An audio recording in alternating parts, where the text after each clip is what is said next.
ہو گئی ہیں، مجھے معاف کر دیجیے۔ ملکہ نے پیار سے شہزادے کو خود سے لپٹا لیا اور بولی، شہزادے میری جان، میں غلطی پر تھی۔ آپ نے بہت اچھا کیا جو یہ باتیں مجھ سے کہہ دیں۔ تمام بچوں کو اپنے دل کی بات اپنی ماں سے کر دینا چاہیے۔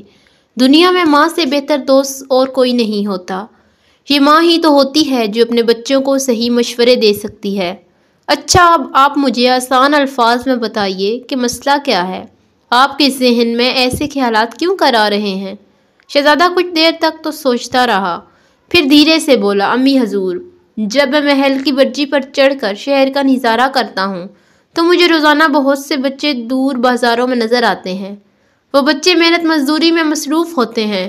کوئی انہیں جھڑکتا ہے، کوئی بے عزتی کرتا ہے، کوئی دھکے دیتا ہے، مگر اس کے باوجود وہ بچے محنت مزدوری کے کاموں میں لگے رہتے ہیں اور شام کو چند سکے لے کر گھر چلے جاتے ہیں۔ یہ سب کچھ دیکھ کر میں اداس ہو جاتا ہوں۔ میں یہ بھی سوچتا ہوں کہ میں اگر محل میں پیدا نہ ہوتا تو میں بھی انہی کی طرح کا ایک بچہ ہوتا۔ مجھے بھی محنت مزدوری کر کے اپنے ماں باپ کا ہاتھ پٹانا پڑتا۔ یہ کہہ کر شہزادہ عدنان نے پیار سے ملکہ کے گلے میں باہیں ڈال دیں اور پھر بولا، امی حضور، میں چاہتا ہوں کہ ان بچوں میں سے کوئی بچہ بھی مزدوری نہ کرے۔ یہ سب تعلیم حاصل کریں، کھیلیں کودیں جیسا کہ میں کرتا ہوں۔ تعلیم حاصل کر کے جب وہ بڑے ہو جائیں تب ہی محنت مزدوری اور دوسرے کاموں کا سوچیں۔ یہ تمام باتیں ابا حضور کے سوچنے کی ہیں، کیونکہ یہ سب لوگ ان کی رعایا ہیں۔ ذرا ذرا سی بات پر خوش ہو کر لوگوں پر انعام و اکرام کی بارش کرنے سے بہتر ہے کہ یہی دولت رعایا کی بہتری کے لیے خرچ ہو۔ جگہ جگہ مکتب ہوں اور ملک کا ہر بچہ ان میں تعلیم حاصل کرے۔ ان کی تعلیم کا سارا خرچہ سرکاری خزانے سے ادا ہو۔ شہزادے کی باتیں سن کر ملکہ کی آنکھوں میں آنسو آ گئے۔ اتنے میں دروازے کا پردہ ہٹا اور بادشاہ سلامت نے کمرے میں قدم رکھا۔ اس نے ملکہ اور شہزادے کی تمام باتیں سن لی تھیں۔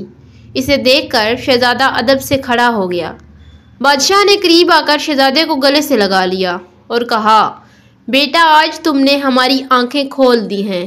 ہمیں احساس ہو گیا ہے کہ ہم نے بچوں کی تعلیم اور ان سے مزدوری کروانے جیسے اہم مسئلے کی طرف ذرا بھی دھیان نہیں دیا تھا، اور نہ ہی ہمارے کسی نالائق وزیر نے کبھی ہماری توجہ اس طرف دلوائی تھی۔ یہ ہماری بہت بڑی غلطی تھی۔ ہم چاہتے تو اس سلسلے میں بہت کچھ کر سکتے تھے۔ اس کے بعد بادشاہ اپنے وزیروں کے ساتھ سر جوڑ کر بیٹھ گیا۔ مسلسل کئی دنوں کی سوچ بچار اور صلاح و مشوروں کے بعد اس نے ملک بھر میں جگہ جگہ مکتب بنوائے۔ ان میں پڑھے لکھے بہترین اتالیق مقرر کیے۔ ان کے بعد ملک بھر میں منادی کروا دی گئی کہ آج کے بعد کوئی بھی بچہ مزدوری نہیں کرے گا۔ لڑکی ہو یا لڑکا، تعلیم حاصل کرنا سب پر لازم ہوگا۔ جو والدین اپنے بچوں کو مکتبوں میں داخل نہیں کروائیں گے، انہیں بادشاہ کے سپاہی گرفتار کر کے جیل میں ڈال دیں گے۔ جو والدین اپنے بچوں کو ان سرکاری مکتبوں میں پڑھنے کے لیے بھیجیں گے، انہیں فی بچہ ایک اشرفی ماہانہ وظیفہ ملے گا۔ سارے ہی ماں باپ چاہتے ہیں کہ ان کی اولاد زیور تعلیم سے آراستہ ہو۔ اس اعلان نے سارے ملک میں خوشی کی ایک لہر دوڑا دی تھی۔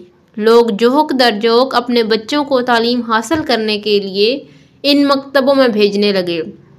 وہ لوگ جھولی پھیلا پھیلا کر اپنے بادشاہ کو دعائیں دیتے تھے، کیونکہ اب ان کے بچے بازاروں میں مزدوری نہیں کرنے جاتے تھے، وہ اب تعلیم حاصل کرنے لگے تھے۔ ایک روز ملکہ شہزادے کے ساتھ محل کی برجی پر چڑھ کر شہر کا نظارہ کر رہی تھی کہ اس کی نظر شہزادہ عدنان پر پڑی، جو بہت خوش نظر آ رہا تھا۔ اس نے ملکہ کو اپنی طرف متوجہ دیکھا تو بولا، امی حضور، دیکھیے، شہر کے بازاروں میں اب ایک بھی بچہ مزدوری کرتا نظر نہیں آ رہا۔ اس کی بات سن کر ملکہ بھی مسکرانے لگی۔ تھوڑی ہی دنوں میں اس تبدیلی کے آثار نظر آنے لگے۔ سچ ہے، تعلیم ہی انسان کو حقیقی معنوں میں انسان بناتی ہے۔ بادشاہ کے ملک میں بھی ایسا ہی ہوا۔ جب سب بچے تعلیم سے فراغت کے بعد عملی زندگی میں داخل ہوئے تو انہوں نے جو پیشہ بھی اپنایا، اس میں اپنی تعلیم کی وجہ سے خوب کامیابی حاصل کی۔ آس پاس کی حکومتوں کے لوگ اس بادشاہ کے ملک کی ترقی اور اچھی حالت دیکھ کر اس کی مثالیں دیا کرتے تھے۔ انہیں کیا پتا تھا کہ اس تبدیلی کے پیچھے نیک دل شہزادہ عدنان کا ہاتھ تھا۔ میں امید کرتی ہوں کہ آپ کو آج کی کہانی پسند آئی ہوگی۔ اس طرح کی اور سبق آموز کہانیاں دیکھنے کے لیے چینل کو سبسکرائب، لائک، شیئر اور چھوٹا سا کمنٹ ضرور کریں۔